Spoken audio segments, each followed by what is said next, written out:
Bringing Democratic strategist and NewsNation contributor Kurt Bardella and Republican strategist Malik Abdul. Guys, welcome back. Good morning. Good morning. Thanks for having us. So first, response from last night. I turned on the TV at 7:04.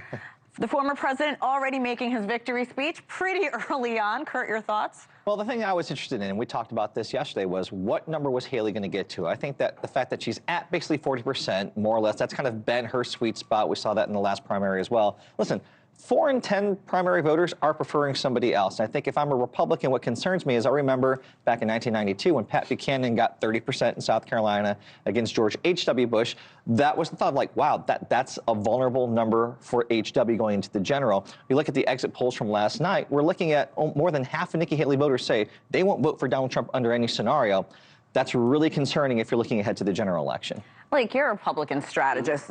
The former president saying the party is unified like never before. Let's take a listen to that.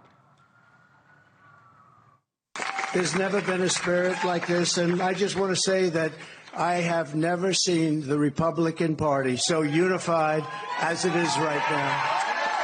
Is the party really unified? No, it's not unified. But I think that Donald Trump, he did what he should have done in that moment. He was on message. He was on teleprompter, which is when he's typically on message. Nikki Haley, I am a Republican, yes, a strategist, but I'm a Republican first. I supported Nikki Haley remaining in the race until South Carolina.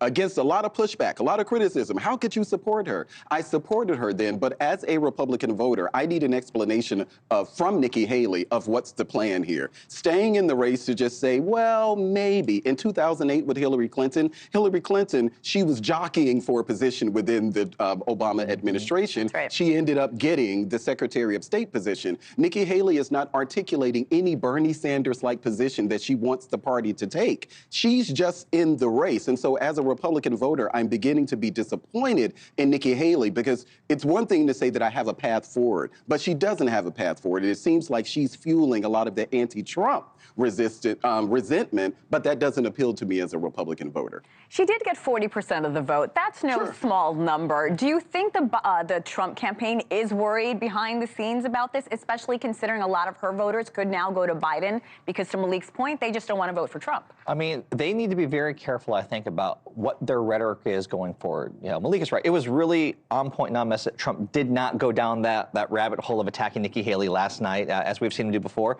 When someone is getting 4 out of 10 Republican voters, the worst thing you could do is go out there now and start attacking her, because if you attack her, you're attacking those voters, and you're telling those voters you're never with me. He needs to stop doing what he did after the last primary, saying anybody who supports Nikki Haley, you're banished from the Republican Party. Well, if that happens, you lose Donald in the general election. So he needs to be very careful and disciplined, words that we don't usually associate with Donald Trump, going forward, and not alienate those 40% of voters. I want to bring up a CPAC straw poll that we've been talking about for the past few days, talking about the potential VPs.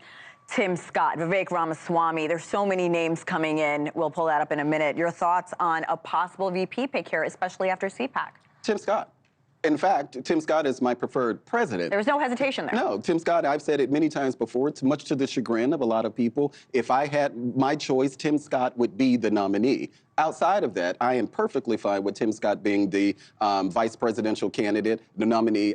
Byron Donalds, no. Vivek Ramaswamy, who essentially is an umbilical cord for Donald Trump, no. Absolutely no. But take a look at this poll, Malik. He's actually behind at CPAC. Noam and Ramaswamy at CPAC. That's a really good point. Which is why CPAC isn't taken seriously in a lot of conservative circles. It is really the far right wing of the party. And so for Vivek Ramaswamy, literally the court jester for Donald Trump, to be leading Tim Scott in a straw poll at CPAC, it kind of tells you about how unserious CPAC is. Kurt, I have 20 seconds. What do you think about that straw poll? I think, again, it's a reflection of what the CPAC audience wants, which is why someone like Ramaswamy is at 15%, basically co-sharing that lead there. I still think Trump is someone that we have seen as unpredictable. He likes the reality TV theatrics of these type of things. It wouldn't shock me if he just throws out, you know what, I think my son should be the vice president.